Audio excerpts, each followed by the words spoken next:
It's that time again. It's time to be looking at curriculum. What worked well for you this past year, and what kind of changes do you want to make moving forward? Here are 3 ways to make picking your next curriculum faster. It's not your fault that you're looking at new curriculum. It's actually a super natural and positive thing if you've been approaching learning through this lens of constant growth and change. You're not the same person you were 3 months ago, and your children are not the same as they were 3 months ago. You're not the same person that you were 3 months ago, and what worked for you at that time may or may not work for you moving forward. So I just want to start off by saying it's okay if you need to change up what curriculum you are using so that it works for you at this season of your lives. Now, when it comes to picking curriculum, there are 3 ways that you can make this go much faster, and I'm going to give them to you in the form of a question. If you have been watching along for a while, you know that I love to ask questions. It causes us to think about things so much deeper. And if you are new here, well, hi and welcome. My name is Natalie Burns. I support homeschooling moms to find the freedom to reflect who you are as a family through the way that you teach, so you can deepen your connection with your child. So the first question you need to ask yourself is, are you going to be approaching homeschooling here using subjects or themes? Probably you're going to want a little bit of a mixture of both. So let's talk about the difference and when you'd want to go with one or the other.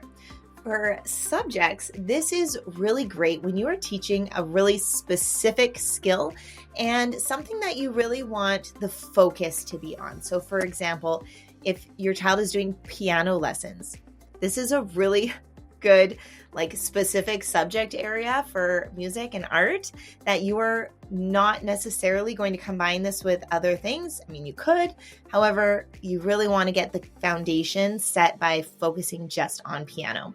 Same thing often happens with math. Many people have their own special math curriculum because you just know that your child can get so much deeper and further if they put their focus on just that thing in the moment. However, it is good to tie these in with other subjects as well. So when it comes to math, you could combine this with gardening and looking at how many flowers you can plant in your garden box and use that for multiplication, like this many across in your rows and this many down in your columns. How many will fit in that bed? Another great time to focus on teaching with themes is when you want to combine different ideas in order to drive this idea home a little bit further. So for example, maybe you want to combine geography with social justice to really allow your child to see the relevance and meaning in their life. If you are going to go with teaching by subject to subject, you may want to check out the playlist I have with the curriculum series that I did, and it breaks down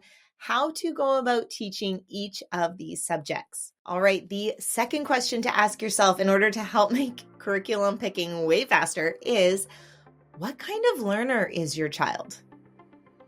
If you haven't heard me speak on the multiple intelligences before, well, I'll give you a really quick rundown, and that is that not everybody thinks the same way.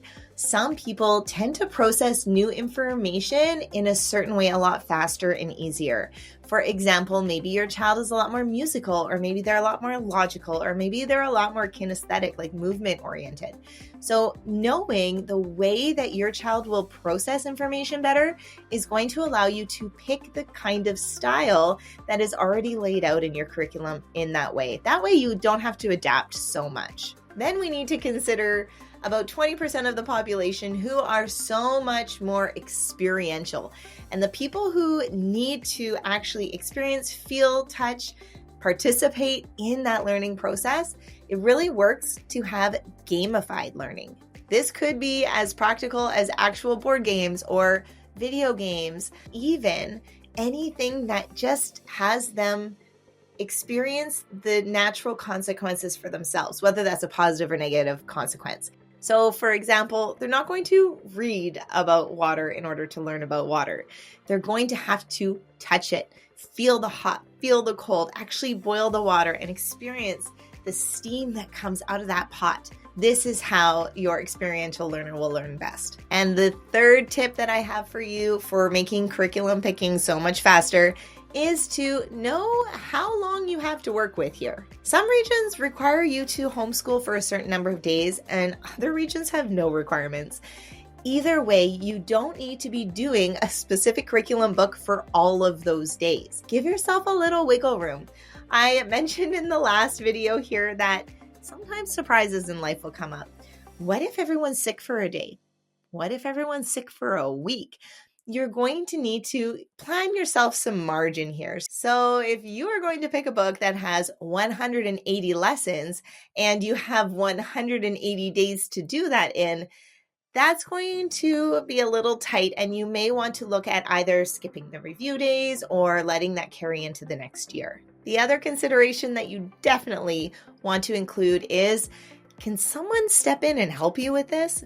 There will be days when you might just need a break. Is the curriculum you chose going to be intuitive for somebody else stepping in to fill that gap that day? So that is why I created Teaching Inspired, the homeschool community for personal refreshment without obligation. Teaching Inspired is the only type of community membership that uses monthly teaching themed workshops and challenges, coupled with weekly action-oriented coaching support to provide a done-for-you experience in your homeschool. Come join us to ask any of your questions around what curriculum would be best for your unique family. Well, that's what I have for you today. I hope that you have a wonderful day, and I'll see you next time.